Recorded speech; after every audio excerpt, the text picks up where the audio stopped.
Welcome to the BCM Podcast. Brad is going to have to explain that background for those who are viewing. I am today's host, Michael Searle. We have a special guest with us today. His name is Travis McCormick. He's an Austin-based government relations and communications consultant with over a decade of experience in leadership positions in government and political campaigns. You've been chief of staff for Railroad Commissioner Wayne Christian, Senator Drew Springer, Brian Hughes, or you ran Brian Hughes' campaign, if I'm not mistaken, as well as a bunch of other people. Your 2022 cycle, you were 13-1 in the primary, 6-0 in the runoff, and 21-0 in the general election. So, folks, if you're out there, you want to get elected in Texas, this is your guy. Come get him. That was a former life. I'm trying to stay away from that work these days, but yeah, that's a smart decision. And for your one of the topics that we're going to talk about today, making Texas healthy again, that's probably good for that motivation too. Keep you sane and healthy, staying out of those campaigns. How are you doing? I'm doing well. Just getting prepped for a session starting next Tuesday. So just been kind of doing a lot of the legwork. So I'm not operating from a place of being behind for once. That's good. That's good. That must feel nice. I can't wait to be there again. I just feel like I'm in a state of being behind. But yes. Yeah, story of life. And that's my problem. It's not because like the work is so where I'm just like really not good at what I do. And so are you a procrastinator, Charles? Very much so. Oh boy. It's problematic. You never sleep, Charles. I don't understand how you what do you do when you're not sleeping? Being awake. You send me stuff on Instagram. That's what happens. On Instagram, I talked to Charles this morning. He was at the gym pretty early, I hear, and it was cold in there. There's freaking no insulation in the place. So in the summer it's hot, in the winter it's freezing. Anyway, it's called a gym, dude. It's supposed to be a little bit uncomfortable. All right. Well, before we get into the show, Brad, what's this background about? It says fuck your house. Okay, calm down. That's a smelt fish that's saying fuck your house. And I don't know if we're going to talk about the California fires at all, but if we are, big part of the reason that people say that there's no water in the fire hydrants because they stopped all that water flow coming down from Canada because it would harm the smelt fish. So there's smelt fish saying fuck your house. Okay, that makes sense because we are going to talk about fires a little bit. I always try to do a fun background. Okay, fun is in the eyes of the beholder. It's a lot more fun than your backgrounds. All right, buddy. Anyway, it's a conversation piece for sure. Yeah, for sure. All right, so Travis, let's start with you. You're a political consultant. You recently announced that you are launching the Make Texas Healthy Again campaign or effort. What motivated you to start that? Tell us a little bit about your personal background and how you got to feeling like health is of high importance to you. Yeah, so this is something I've been thinking about for a long time. It's something I kind of just live in my day-to-day life every day, and been looking for a way to get involved with it, but just didn't feel like I was the one to lead this effort. So I spent a lot of the fall kind of talking with people, trying to get somebody to go lead this thing up, and everybody's kind of told me the same thing. Love to be a part of it. Let me know when this gets started, but nobody wanted to take the lead. So I thought about it, and just everything happening with the MAHA movement nationally, I think we're having a moment, and I don't know that we'll get another moment like this to go kind of tackle some of these issues, and I didn't want that to kind of pass me by. So I decided, you know what, I'm just going to launch this thing, and if people have legitimate interest, it will take off, and if not, I'm no worse off than I am now for having attempted it. I just kind of was something that was calling to me. Felt like I had to give it a shot. Just by way of background and kind of why I care about this, it's really multifaceted. I feel like I've kind of seen this from every possible angle. In my mid-20s, living the campaign life, I just got completely out of shape, was always on the road, eating fast food, stopped working out for like 5 years straight, and I ballooned up to 260 pounds. And finally kind of got a more stable desk job when I was working for Commissioner Christian, and every day I just finally decided I'm going to work out again and start losing some weight, getting some nutrition. And over the course of a year, I lost 80 pounds. And I just saw kind of how miraculous that was, not only for, not huffing and puffing up the stairs anymore, but just I felt like I was sharper, able to focus better, was kinder to people Just it's a complete transformation when, you lose that kind of weight. So just in my personal life, I was always kind of evangelist about this kind of stuff. In fact, during COVID, when all the gyms were closed, I basically started doing underground CrossFit workouts in my garage with friends and neighbors. And at one point we had like 20 people just working out in my driveway, doing HIIT exercises and things like that. So, from that perspective, it's very on brand, but, I've also, from the healthcare perspective, just seen how bad it's failed personally. My mom had a stroke when I was a senior in college at 49, and her health has deteriorated more and more every year. She's in and out of the hospital. And a lot of it's because she's not willing to make any of these lifestyle nutrition changes.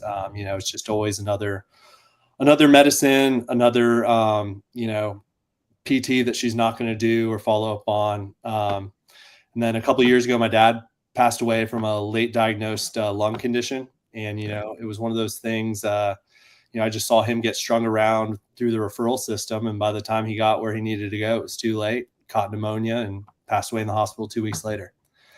Sorry to hear that. Miscarriages. My wife and I had a couple of miscarriages before we were able to successfully have a baby, and just kind of navigating that process, and just, going through, once we saw a functional medicine practitioner and got some targeted blood work, just fixed a few little hormonal things that like changed everything. And I had a dog that got cancer, and we changed her diet, put her on basically a keto diet, and got, the lumps removed, and it hasn't come back in 5 years. So I'm just a strong believer, from all aspects, that there are things people can do to fix their health. And we have a system in this country that just completely discourages that at all. Even if you start to get on the right track, you get busy at work, what do? You stop going to the gym, you start grabbing the easy food, and the easy food is slowly poisoning us. So, from that perspective is kind of where I came into this. But for a long time, I was like, well, what does government do about this? These are all kind of personal decisions. But, especially within the healthcare system, there's a lot government can do about this. And I can go into that as we discuss kind of the structure and kind of what I'm looking to do with this group. But yeah, that's kind of where I'm coming from. I had a couple questions. Michael, is that right? You're hosting. Go for it, dude. Well, I want to be polite. Jeez. So you said you lost 80 pounds. That's pretty miraculous. And that, well, how long did you say it took you? About a year. About a year. Okay. Wait, how tall are you? Part of this, what? I was asking how tall Travis was, just because he gave us his weight, and so I'm trying to put. I'm 6'2". Okay. Tall guy, second tallest person here. So you lost 80 pounds in about a year. That's pretty miraculous stuff. Part of the conversation I think that we should have here is if you have any advice for Charles and how he can lose weight.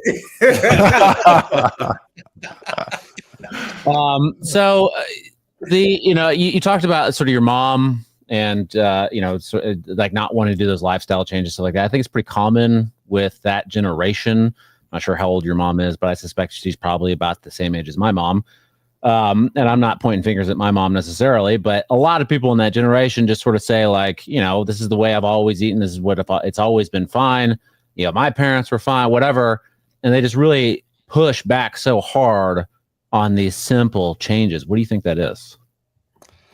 Yeah, I think it's just, what's easy. And then, when you look at what the so-called experts are saying, like you could really just eat the standard American diet and, as long as you're not overeating or whatever, you're fine in their eyes. And so they'll, it's kind of like, how people have this reverence for the CDC and they're like, oh, well, according to these recommendations, I'm doing just fine. There's nothing I need to do. And, just because you're not overweight doesn't mean you're healthy. Yeah. True. Can I just jump in there real quick? Cause, on a similar strain, I feel like you have to find personal motivation is the thing that is missing in a lot of cases. So what was it for you that you were like, I'm going to freaking do this? Where did you find the drive to lose 80 pounds? So this is going to be so random. A photo was taken of me at my wife's family reunion. and it got text to me, and I saw the picture, and I just looked ginormous. I was like, is that what I look like right now? And that was kind of the trigger that something needed to change. But I also am the type, like, I will not allow myself to go beyond a certain pant size. And I'd gotten to the stretchiest version of that pant size, and it was still like buttons popping off. And I'm like, just throwing a fit in the morning. And my wife's like, you need to just buy some new pants or lose some weight. And I finally was like, you know what? We'll just go all in on this. I mean, I literally did basically Whole30 for an entire year and did CrossFit 5 days a week and just went all in. And it just, over the course of a year, it just all fell off. Brad, you used to be fat. And I'm curious, same question that Michael had for Travis. Well, you said you were on the show, you were going to tell us what your highest weight was, but you also said, I'm sorry, but I also want to know what the turning point for you was. You're asking me what my highest weight was? Yeah. I don't know, like 160, maybe, something like that, somewhere around there. You literally said you used to be. Did he not, Michael, or am I making this up? No, I was up until about. I mean, I started working out with my brothers and stuff like that at the YMCA in downtown Austin in middle school, just kind of like whatever, fooling around. So I always had it. I was always in the gym in some way and knew about exercise and knew its importance. And then around for my 15th birthday, I asked my dad for a personal trainer because at that point I was pretty lazy, gamer kid. Charles, you know what that's like. And I think I weighed maybe like 210, 215, and I was at the same height that I am now, up thereabouts, maybe an inch or so, give or take. Certainly not give, it would have to be take. And so, yeah, I mean, I was basically what I am now. I weigh 205, thank you. Except for just not any muscle, just all blubber. Fat kid style. How tall am I? I'm 6 foot. Why did you hesitate? Like, why'd you get scared? I'm not scared. I was gonna try to make a joke, but I already said that Travis is the second tallest here, so it wouldn't have worked, whatever. But so my that was my, and I did it in a very unhealthy way. I did not do a Whole30. I basically starved myself, but I lost a shitload of weight really fast. Yeah, that'll do it. They now call that intermittent fasting. No, it was just like not good. I would get so hungry and then I'd eat like an entire loaf of bread and like wonder like, why am I so hungry? And it was not good. I was low fat. That was what was popular back then. Ugh, not good. When I lost a bunch of weight the first time, I did the same thing. I just didn't eat, and it came back so fast once I started eating again. It was ridiculous, and it was twice as hard to get off. Well, I wasn't weak like you. Mine didn't come back fast, so. Great, thanks. So, okay, so you launched Make Texas Healthy Again. I'm curious, is Texas unhealthy? How does it compare to other states? Are we uniquely unhealthy, or is this just part of a more American trend? And do you have any data on our health situation here in Texas? I mean, it's, all the states are pretty, the South is a little worse than other parts of the country. And I don't necessarily have exact numbers on Texas versus the country, but I mean, when you look at, healthcare spending, right? I mean, it's, in Texas, it has gone up tremendously, like 300% over the last decade, for Medicaid spending.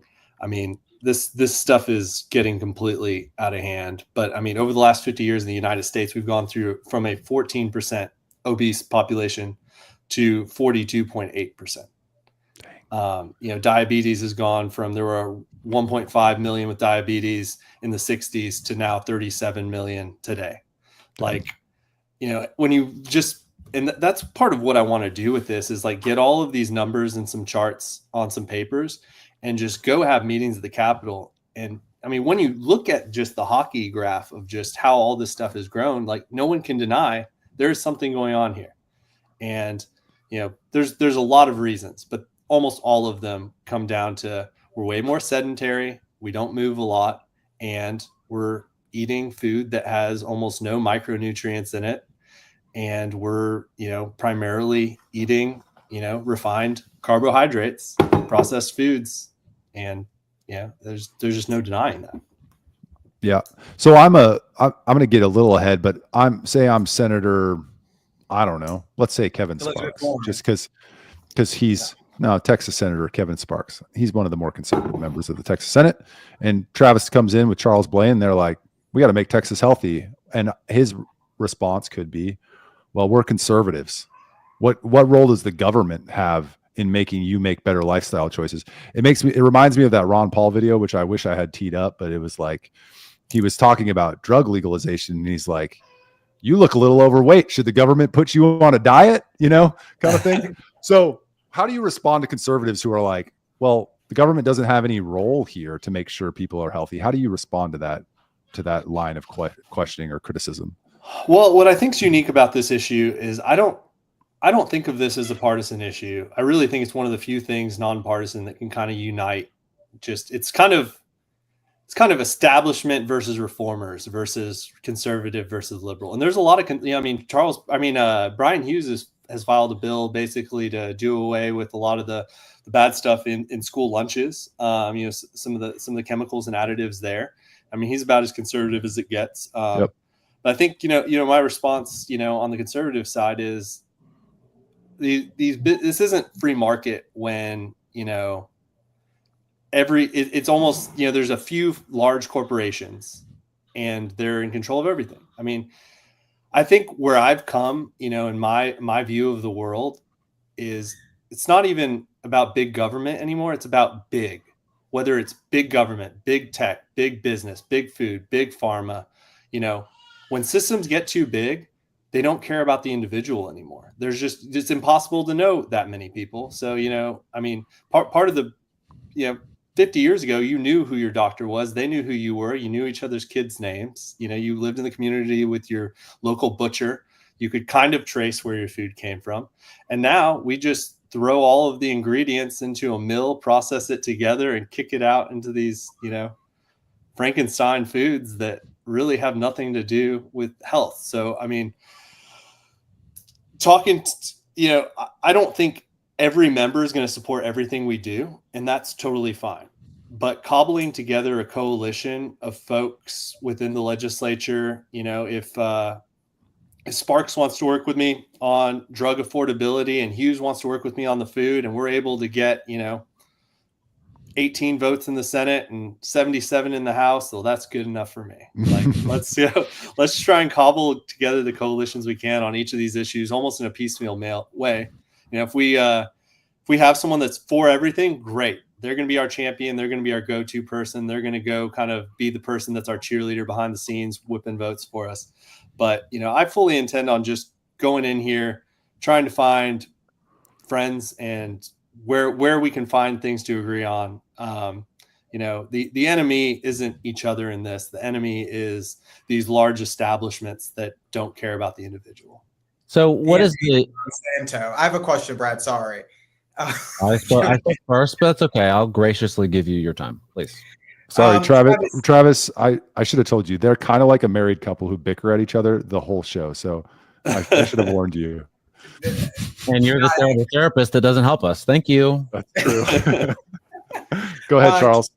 Travis, what would you say if you had to pick like a crowning achievement, this legislative session, any legislative session that you'd like to see done, or like if you had a magic wand, like what would it be? Just giving like general ideas, maybe not like the specific policy proposal, but like generally speaking, like what would you like to see? So like the pie in the sky idea, and this is, this could take 2 or 3 or 4 sessions. This isn't even something I'm pushing yet because I'm still kind of developing it in my head. But like a big problem with the medical system is, you go to your annual physical, you go to the doctor when you're sick, and, that's what you get for advice on your health. And it's not really about day-to-day stuff. It's more about like, even if you have a really good doctor and you're getting blood work done, right? Those are just like some levels of micronutrients. But like you don't really get any advice on nutrition or moving or anything like that. And, a lot of that's, due to the insurance system and kind of how everything works, but I don't see that changing anytime soon. So kind of my idea is like, we need to create a parallel system within healthcare to where yeah, you've got your primary care physician, and that's who you go to if you get sick. And that's who you go to if you break your arm. All these acute issues that we as Western society have gotten so good at fixing. But, your annual physical and just checking in on like health stuff. What if we had kind of a professional that you go see that's not really a doctor? You don't have to go to med school for 10 years, but it's someone that, has a little bit of knowledge in nutrition and fitness fundamentals and just lifestyle stuff, supplements, and you go see this person for your physical. So drives down costs because we have a physician shortage in this state. So you go see this person for just the mundane stuff, but it also will drive down costs because you're getting good advice that decrease the cost long-term because you're now, maybe making incremental changes to your diet and lifestyle. We talk about all the time in higher ed how people get these useless degrees. I think a lot of people get these degrees where they want to help people because they end up being these foo-foo degrees because they don't want to go to medical school for 10 or 15 years. What if we create some 4-year degree where you can actually go help people's health, really learn kind of cutting edge things? You didn't go to med school for 15 years, so you're okay with changes. That's the big problem in medicine is once you graduate medical school, you don't really you do a little continuing education, but whatever philosophy was mainstream at that point, you're locked in, and they're not teaching new things to their patients. And I feel like in the last 5 to 10 years, everything has changed on nutrition. I mean, everything I remember hearing is completely gone out the window, I mean, especially when it comes to fat and cholesterol and stuff like that. And I think a lot of doctors are behind the curve on that. So, I mean, creating that parallel system, I think would be huge. Do you happen to track your calories? I do not. I have done calorie counting in the past when I was just trying to lose weight, just kind of what I called my vanity days, where I was just trying to look jacked and not necessarily, it had nothing to do with health, But it worked, right? It works. Yeah. Calorie counting, like if you want to be in a caloric deficit, some background. We've had a long running dispute on this show where me and Michael. It doesn't work. Yes, Anyway, it's the worst. It's the worst. No, hold on, ask your question. No, I'm going to make the same point that I've always made. It's bad advice because it's the advice that 99% of the people have gotten to lose weight for decades, and we have only gotten fatter, and people fail at their diets constantly. There is better advice out there, so stop it. Yeah, there's better advice. That's the argument you make. The argument is the argument that I made. You can go back and listen to the episode. It's the argument that I made. Thank you very much. We even had people commenting, okay, Brad, if you don't use calories, what do you use to measure this stuff? So shut your mouth. I'm right and you're wrong. You're welcome. If you want to purely lose weight, it's a caloric deficit that does it. But you don't have to count calories to lose weight. If you eat healthy and pretty much just cut out the processed shit, like you will lose weight. It may not be as immediate as like keeping a caloric deficit, but like it's the most sustainable way and it will last over time for sure. So I think that, obviously making Texans healthy again is a noble goal, and I'm fully in support of that. I have tried to do that with these two goons above me, but they just don't seem to want to listen. But I think what might be a big hurdle is that's on the national level, right? But there's the stuff like the insurance companies, right? They don't want to cover this stuff, and they actively push doctors and others away from doing those sort of tests, those blood tests that you described and everything like that. And the food pyramid being as awful as it is, and I'm sure that there's ways that the federal government controls state, local schools and how the food that they give kids and everything like that. How can Texas, as a single state, push back against that bad advice from the federal government and just focus on making Texas healthy? Yeah. When it comes to, I agree with you. Insurance is a huge issue. And I don't know about y'all, but my insurance costs, whether we're talking about health insurance, house insurance, car insurance, it's gone through the roof in the last 5 years. It's unsustainable for families. But when you're talking specifically about health insurance, a big part of the reason health insurance costs have driven up is because middlemen like pharmacy benefit managers, they basically create a system where just prices just continue to go up, and the opaque pricing practices, you don't know what you're paying for. So, I think some of the things we could do in Texas is put in place reforms to hold pharmacy benefit managers accountable. There was actually a couple of bills filed on that this session. Let me pull up the bill number on that. But sorry, just one second. Yeah, Colkhorst, who chairs the Health and Human Services Committee in the Senate, filed SB 493, which prohibits health benefit plan issuers and pharmacy benefit managers from restricting pharmacists from informing enrollees about the difference between their out-of-pocket costs for prescription drugs when using insurance and the cost without submitting a claim. So, a lot of times it's cheaper just to pay out of pocket, but they legally can't tell you that. Yeah. So they, and it's not even the pharmacy that keeps the money. It's the middleman that gets that. So isn't the pharmacy benefit manager, aren't they often owned by the insurance companies anyway? They're also owned by the insurance companies. Yeah. Almost all of them. Almost entirely. It's all a big scam. It is. It's a complete scam.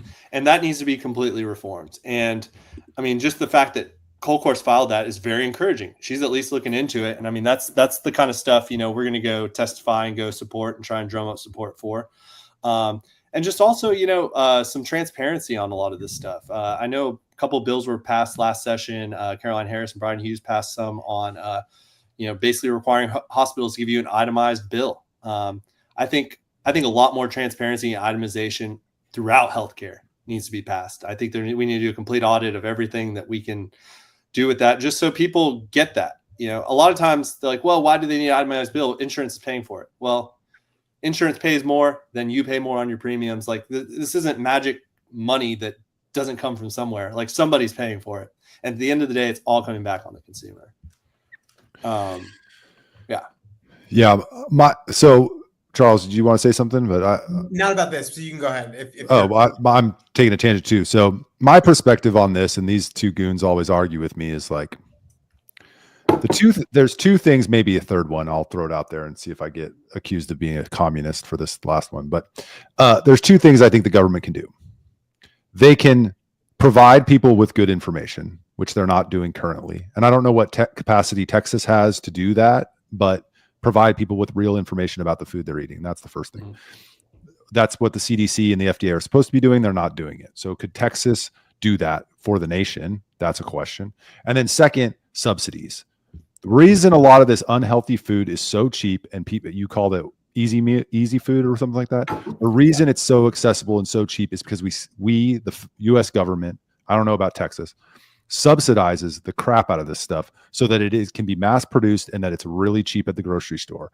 So reversing the subsidies, and if you're gonna subsidize things, subsidize healthy food, local food, healthy options. Those are at the outset, and then possibly labeling. That's my communist perspective. Those are the 2 or 3 big things that I think government can do in the initial steps to really help change the lexicon about these issues. Because for me, I was never fat because I'm just not built that way, but I was unhealthy. And for me, it was learning about what I was eating that really changed things for me. So you guys stop laughing at me. That really changed things for me. It was learning. I went way down the rabbit hole. I was vegan for 5 years. So it changed my, I know, soy boy. It changed my perspective on my intake so much that I went vegan for 5 years, except for on Thanksgiving. And so I feel like if people were armed with better information, just as an example, I know I'm going on a little tangent here, but there's an Instagram account called Larry Scopes. And I showed, the oldest boy here, the 11-year-old, I showed him what a Cheeto looks like under a microscope. He will never eat a Cheeto again. Why? Because he has good information. Yeah. There are bugs in your Cheetos, dude. Parasites. Stop eating them. I don't. So anyways, my point being, what can the state of Texas do in the information war and then on the subsidy war so that healthy food is on a level playing field with unhealthy food? Is there anything we can do there? So, I guess this is a good segue on kind of where I was thinking, low hanging fruit on things Texas can do with this exactly. So, a big thing we can do on this front, is in the schools, right? mean, how useless has PE class been in our schools for years? And the health component of it was just like, eat fruits and vegetables. Like, that's it, I mean, what if, and I mean, this solves a lot of problems, with ADHD and depression rates skyrocketing and 77% of Americans ineligible for military services. What if, we as a state force schools to step up and prioritize fitness and health education and mental health in schools? Let's expand recess and get kids outside and transform gym class to be more focused on functional fitness and teamwork and health education. If every kid is required to currently take a health class in high school, what if they actually learned useful things about whole foods and saw videos like you talked about the Cheetos, and really just kind of learned it, but like learned it in a cool way? Like, no kid's going to go become healthy because they're not going to try and do these things to be healthy. They're going to do it because it's going to make you more attractive. It's going to make you smarter. It's going to make you better at sports. Like, let's come up with ways, a hook to get it. I think the biggest thing we can do is just make sure we don't screw up the next generation. Like, our generation is going to take a lot of individualized, everybody kind of has to have their own awakening at our age, some public awareness campaign probably isn't going to impact the four of us. Right. It had to be kind of a personalized wake-up call. So, I mean, I think putting something like that in the schools would be incredibly helpful, and is totally within the realm of state government to tell the public schools, hey, you need to go do this. Yeah. And I bet academic stuff would improve a lot if we had kids move more and eat healthier. I can't remember what it was like when I was a kid. I don't think we had PE every day. We didn't have that every day, did we? I don't think so. We did. In elementary, we did, and it was just like made up games involved. I don't know. Yeah, it was the parachute. Was like 200 pounds overweight. Well, yeah. Was it Miss Spiller? Was that I can't remember. She was cool. Anyhow, yeah, it would be great. I mean, my son now, he gets PE every third day, I think, and it's kind of like, why don't you guys just go outside and run every day for like the first hour of school? Like, just go be rowdy and get that energy off. You'd probably do a lot better in school. So I don't know. Do you think something like that is going to be, you put an idea like that in front of I don't know, Gene Wu or James Tellerico, people that are really protecting the current system of schools. And I mean, they're probably, I don't know. Is that something that you think is that a good idea? Is that something that like might get some traction? Because all the other stuff, I'm all behind, but I just really want my kids to get out there and exercise. I can handle the diet at home. I think that's where the grassroots movement in this comes, right? Like, are they just going to listen to me, the lobbyists? Maybe not. But if I can get a bunch of people up to the Capitol, especially from their districts, parents, talking about that this is a priority, all of a sudden that changes the calculus on some of those type folks. And wouldn't you give teachers like a good, that could be like their planning hour?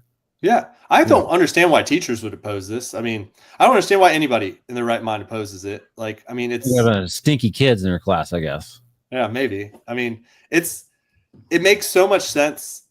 Like, and especially for guys, right? Like, we need to go get some energy out before we sit down and focus on something. I mean, if I don't work out before working, like I'm sitting here like jittering my leg, like I got to get motion, and I'm 35, I jitter my leg even when I do workout. I can't stop. Yeah, I mean, but I hear you. It's not good. I think fundamentally it comes down to, and this is going to be a little bold, but back in the 80s and 90s, the food companies were taken over by tobacco, and they have made all of these foods addicted, and we have a bunch of addicted adults to dopamine hits and sugar. And the reason they oppose making changes to what younger kids are learning is because they're addicts to this food, this toxic food. And that's a huge hurdle, but I love your idea of teaching it in school, because then our kids would have more training in health than our doctors do if we taught it in school. Well, you talk about all the additives, and what do conservatives think about this? Like, regulating businesses, like, to me, it's a minimum standard rather than a regulation. If other countries in the West, like Western Europe and Canada, have a higher standard, a higher minimum standard of what they allow to put in the food that regular humans eat, like, to me, I wouldn't want to say it's a national security concern, but when 71% of your population isn't eligible to serve in the military, maybe it is. And, if they're able to produce these products economically in other countries with better ingredients, then shouldn't America be the best? If we're the best country, if we're the best state and the best country in the world, shouldn't we expect the best from our companies? I'm all for 1 second, Charles. You can wait. I had to wait for you. So I'm all for like changing the schools and, let's get some. I think getting PE or outside recess an hour, whatever, all that stuff is great. I think that's awesome. But like what Michael's talking about, having the state educate the kids on a better nutritional practices. I mean, those can easily be, taken over by corporate interests that lobby the government for certain things, like for more corn syrup.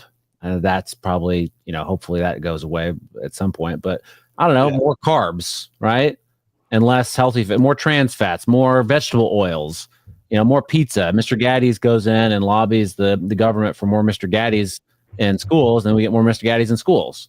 Yeah. Like, wouldn't it be? I mean, I would almost rather me personally, just focus on get the kids moving more, and then let parents decide on what to do with the nutritional education. Yeah, I mean, I'm kind of operating from a point of, could it get worse, right? At this point, like, we might as well try some stuff. I mean, sure. It's, someone the other day was like, complaining about how, out of left field Trump's cabinet is. And I'm like, maybe it's time we have some different people rather than recycling the same 60 pedigrees for every position every 4 years, and get some reformers in here. Like, what's the worst that happens? In 4 years, you can put the same old people back in there. But, like, I'm just at the point with healthcare, like, we need to shake some stuff up. You look at the stats, it ain't working.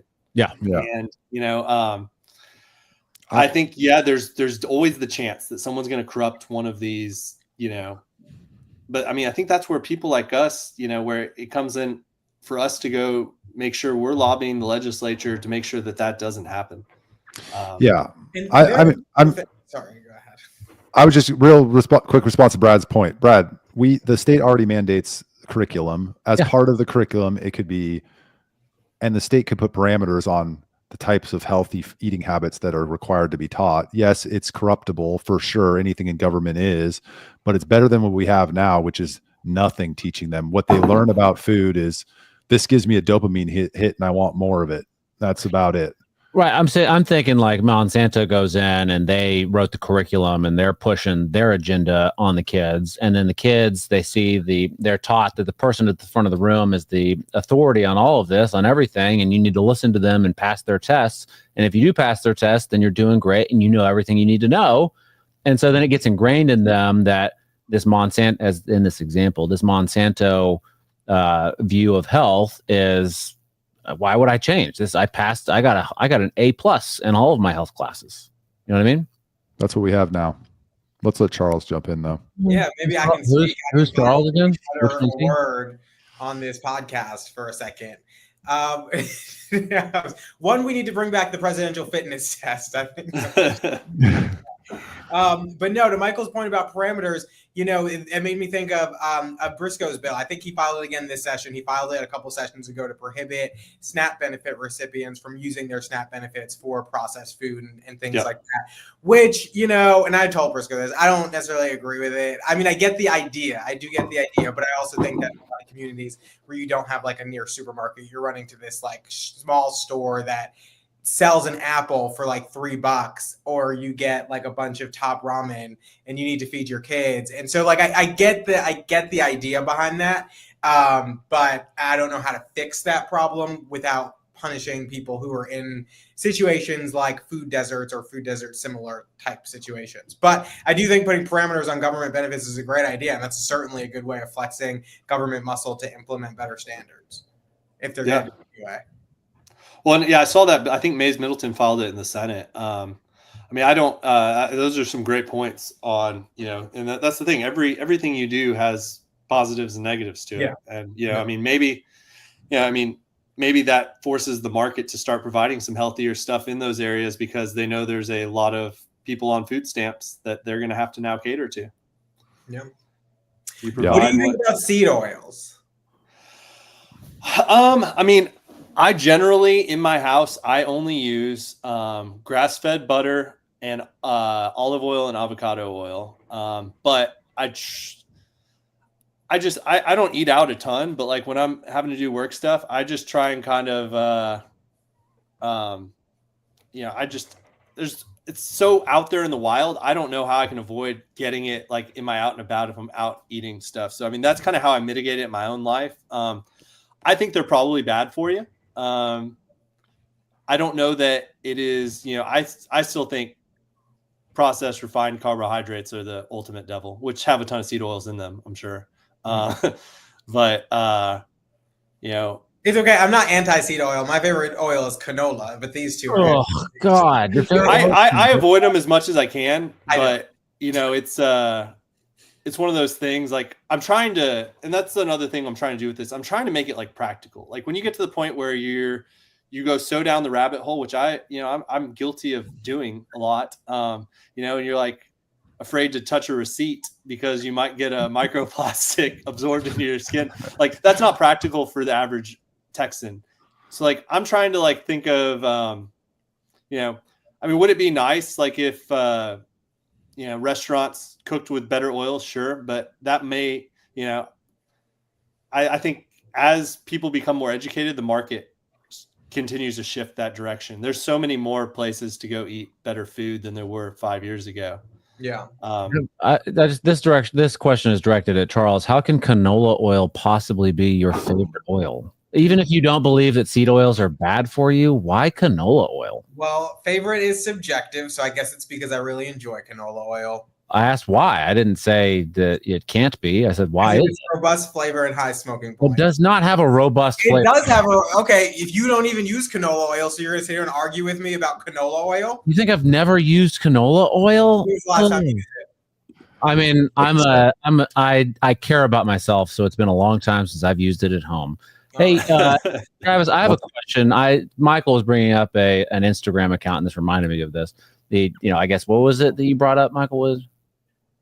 What was the Instagram account? Oh, Larry Scopes. Larry Scopes. I don't know what that's about. Shout out to Larry Scopes. I found this. I'm going to show it. I found this Instagram video, which I thought was kind of a neat way. Maybe this can be incorporated into your program, and to, as you get up to the Capitol and push some of these ideas to be, decided upon by the legislature. This is kind of a neat idea, meeting people in the middle. Stop using ice in your drinks and instead use frozen vegetables. For the new year, I'm trying to eat healthier, so I just add frozen vegetables into my freezer, and every time I have a drink, I use these vegetables instead of ice. It makes it a great way to get in my daily vegetables without even noticing. I thought that was a cool idea. Groundbreaking. Is that something that maybe, is that within the parameters of making Texans healthy again? I mean, it looked like it was delicious inside that Coke she was drinking. So. It kind of looks like something Charles would do, or anybody that thinks that canola oil is a good oil and delicious. Anyway. Canola topper. All right, 2 more questions on this. I want to transition to the fires in California because Terrence Williams has got some questions in the chat. But so first, because I have one too. Okay, 3. So I'll do 1. After you answer Charles's question, let the viewers know how they can get involved with Make Texas Healthy Again. Charles. What? Oh, my question. Well, it's not really a question. It was just a comment because you were saying before that now seems like the moment, and it seems very true because when you look at a lot of fitness content nowadays, you see just this massive influx of just average everyday people more engaged with it. I mean, even Lifetime Fitness has changed to like a lifestyle brand because people are like more engaged with it. You have all these run clubs popping up. It seems like people are really more about fitness nowadays than they've been in a very long time. And so I agree. It does seem like now is the time. The crunchy moms are coming out in force. Well, and the one part on that I do want to, keep in mind, and this is something I keep reminding people, is we all live in our bubbles too. And there's a lot of people out there that are still driving through the McDonald's fast food line and drinking Cokes, between shifts. And, I haven't had a soda in like 10 years. I don't really even remember what they taste like, but there are a lot of people that, I remember when I used to deliver pizza, I drink 2 liters a day. Yeah. I mean, so there's a lot of people stuck in that, and that's just, those are the people at the end of the day that really need the help. And that's who, I'm hoping over, all of us that, have access to good information are slowly making these changes, but there is 2/3 of this country aren't in that, at least. So. Yeah. Charles, when was the last time you had a soda? I knew that was coming. That's why I started laughing, because I couldn't help it. Like last week, but I don't drink soda very often. Michael, when was the last time you did? I drink poppies from time to time. That doesn't count. We're talking about like Pepsi and Coca-Cola, not like some Crunchy Mom granola stuff that you bought at the farmer's market. At random instances when I'm in Mexico, I'll drink like a real Mexican Coke, but I don't know, years since I did that. Yeah. I don't know. I don't drink soda. You, Brad? Shit's garbage. It's been since my 15th birthday, so almost 25 years. Wow. The last soda you had was on your 15th birthday? I mean, it was probably a little bit before that. I don't know if it was on the birthday, so you can calm down. All right, go swig some canola oil, you goon. Travis, Terrence has a question for you. Do you think the California wildfires God's judgment towards America? You're just I think it's let's not start there. Michael, I'll lead into the fire. Yeah. I want to give you the chance. We probably do this at the end of the show, but I'm going to do it now just in case the viewers that came in for the Make Texas Healthy Again. I want you to tell people how they can get involved, and then we'll move on to the fires. And I've got a little video from before the fires that I want to show you guys to lead into that question. Yeah, they can just go to maketexanshealthyagain.com, just spelled just like that logo to the right of my head. Just Google Make Texans Healthy Again. It's the first thing that pops up. Cool. There you go. We'll put the link down in the Do it description. now. Yeah. We'll do that as well. Nobody goes to the description, but we'll do that as well. Okay. This video I'm going to show you guys right now. You guys see that? Yes. Can you hear Yeah, it? kind of. No, you have to Here click we that go with button. Joe There we Rogan. go. Dude, one day, he goes, it's just going to be the right wind and fire's going to start in the right place and it's going to burn through LA all the way to the ocean. And there's not a fucking thing we can do about it. I go, really? He goes, yeah, we just get lucky. He goes, we get lucky with the wind. He goes, but if the wind hits the wrong way, it's just going to burn straight through LA and there's not going to be a thing we can do about it. Because these fires are so big, dude. When they're talking about like thousands of acres that are burning simultaneously with like 40-mile-an-hour winds. And the wind's just blowing embers through the air, and those embers are landing on roofs, and those houses are going up, and they're landing on bushes, and those bushes are going up, and everything's dry. And once it happens in a way where it's so spread out that there's nothing they can do. There's nothing they can do. You just have to evacuate, right? Nothing they can do. Fire expert Joe Rogan, everybody. Nostradamus Joe Rogan said he was talking to a firefighter and predicted what's happening in California right now. Why didn't they do anything about it to prepare for this, guys?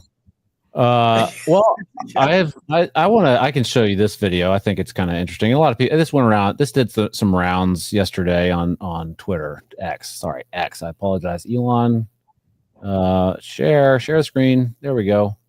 You want to see somebody that responds to your house, your emergency, whether it's a medical call or a fire call, that looks like you. It gives that person a little bit more ease, knowing that somebody might understand their situation better. Is she strong enough to do this? Or you couldn't carry my husband out of a fire, which my response is, he got himself in the wrong place if I have to carry him out of a fire. You hear that, guys? It's your fault if you're in a fire. You fucking asshole. Don't you dare ask a LA firefighter to help you. And honestly, when I'm getting saved by, a fireman, I hope that he's a white guy that's, in shape and like has kids, because then he understands where I'm coming from. You know what I mean? Like, I don't care about anything else. I just want them to look like me. Yeah. Yeah. Any comments, guys? It's a podcast after all. and we're live. It's We never know crazy. how to respond to you. I know you're so outlandish. It's crazy. I mean, first I want to say prayers and like thoughts and prayers with those in California who are devastated by these fires. But man, how long have we been talking about the potential for terrible fires in California, and the freaking government over there hasn't done anything about it? Like I know that, you couldn't probably have prevented these fires, but could you have stopped them from spreading so far? My God, why wasn't anything done?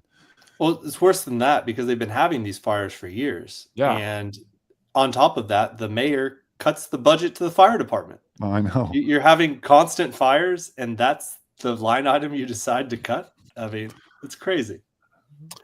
Well, How bad do you think this is going to get? Because I think right now it says, what is it, the third costliest wildfire in is it in California's history or the country's I think it's history? the biggest in California. I don't know if it's about the nation. Well, I saw that it's only like 6% contained at this point. Yeah, as of this morning, only 6% contained. Yeah, and it's I mean, burned through straight up, just like neighborhoods flatten them. yeah. I don't even know. I mean, especially that urban of a fire. Like, there's definitely never been one. Well, I mean, probably in, the Chicago fire, but I mean, it's a long time ago. I don't know. I mean, it's crazy.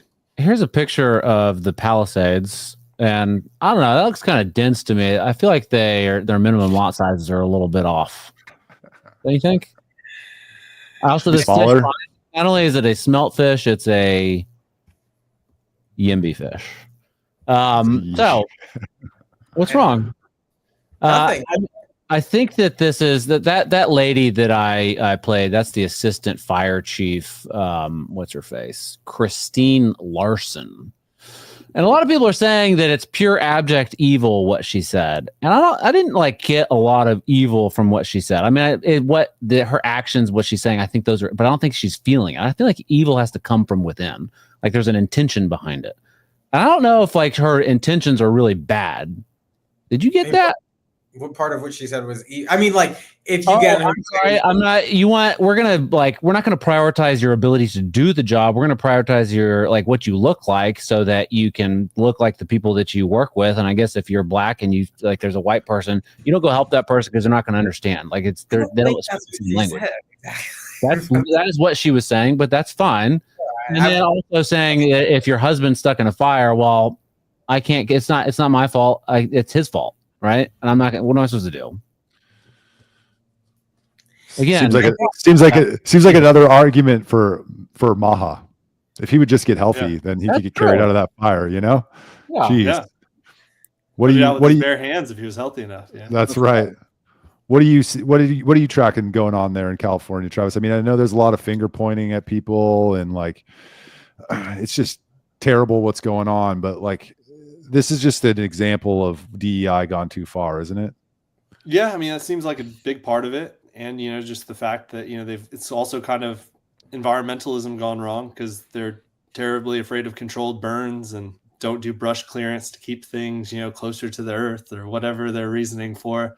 And then when things like this happen, they scream climate change. It's gross negligence is what it is. And I have seen some stuff, that they just arrested somebody that was lighting some of these. So some of this may be arson. I mean, people just trying to send a message, There's a ton of arson going on there. What's that Stanford guy that has the Huberman? Oh, Huberman. Yeah. He posted something about it. They saw someone. People doing it. This is a lot of this has to do with, I think, NGOs, non-governmental organizations, for those that don't know, Charles. And the Sierra Club, right? Big environmentalists, and they lobby the city council people and all sorts of stuff. Don't do this, is bad for the environment. And if you do it, we're going to use our activists in the streets to get you out. We're going to unelect you, as some may say. Does that sort of thing happen in the health movement? What you're going for with the Make Texans Healthy Again? Are there a bunch of NGOs out there being give us more seed oil? Is maybe what's the one in Houston, urban reform? I just kicked this off a month ago, so I haven't gone head to head with anybody yet. I won't be surprised at what nefarious forces are behind the scenes trying to protect big interests. Yeah, I read about NGOs, and the more I read about them, the more I don't like them. Yeah. They meddle and stuff, and the fires and environmentalism. I'm just wondering if there's a lot of them out in the health industry, but I guess you'll find out far before we do. Anything that's large, and there's somebody with an interest that they can go funnel money to go fight for them under the guise of some sort of justice, it's going to happen. Yeah, Michael Schellenberger responded to the claim that this was climate change. I'm going to share that on the screen right now because that's Gavin Newsom's out there saying, "Oh, see, climate change is so bad." Here it is. Some reporters and scientists are blaming climate change for the lack of rain in LA. It's ridiculous. There's no trend in annual rainfall from 1877 to 2024. We have wet years and we have dry years. Climate change isn't responsible for the LA fires. Gavin Newsom and Karen Bass are. And here's a chart of the annual rainfall over that time. Are Democrats in LA County and in California going to start voting for Republicans now, or was this not enough? I think all the Republican-leaning people have moved to Texas. That's true. That's true. They followed Michael. I mean, I think, listen, they've got to wake up at some point. And, you know, especially because for a lot of these people, I mean, this isn't their first home that they've had burned. Like, I've been seeing a lot of posts where people have had 2 homes. This is their second home, or they've lost a number of cars, or I saw other videos of people trying to flee their neighborhood. And because the people in front left their cars, now their cars are stuck. So like, how many times can you go through this and continue to elect the same people? And Karen Bass wasn't even, she might be back now, but she hadn't been there up until I think it was yesterday. She was overseas on a trip or something. Ghana. And so people get sick of that stuff after a while. And I think they do start to, even if they are Democrats, they might start to vote differently. I mean, I don't know right now, but maybe sometime. Wouldn't they just vote for a different Democrat? Isn't that what happens? Isn't that where we are now? It's just going to be a different Democrat or a different. Maybe Rick Caruso runs again against her and he gets more support than he got last time. Who knows? Republicans gained 7 points in California. It wasn't like there was no movement at all. And that's even with all the out migration coming to Texas and Florida and other places. I think people in California are starting, I think 7 points is right. I think people in California are starting to change their mind about who they're voting for. But will it turn the state red? No, absolutely not. I think I saw somewhere that like Trump increased his vote totals in every county in the United States. Yep. Yeah, everyone. The Jersey map. The Jersey map? Yeah. I avoid looking at Jersey at all costs. What happened?